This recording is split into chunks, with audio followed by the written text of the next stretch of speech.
بسم اللہ الرحمن الرحیم۔ بر رضی اللہ عنہ سے روایت ہے کہ نبی کریم صلی اللہ علیہ وآلہ وسلم نے فرمایا کہ دنیا میں 3 قسم کے قاضی ہوں گے، ان میں سے ایک قسم کے قاضی جنتی ہوگا اور 2 قسم کے قاضی جہنمی ہوگا۔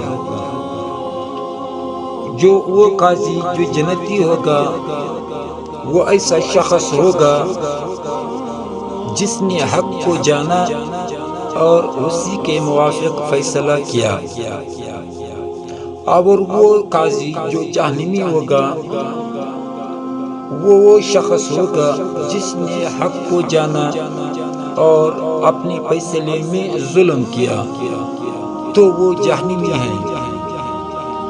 اور دوسرا وہ قاضی دوزخی ہے، جہنمی ہے، جس نے نادانی سے لوگوں کا فیصلہ کیا اور ناحق جس کو اس کو کچھ پتہ بھی نہ ہو اور وہ فیصلہ کر لے بھی، وہ قاضی بھی جہنمی ہے۔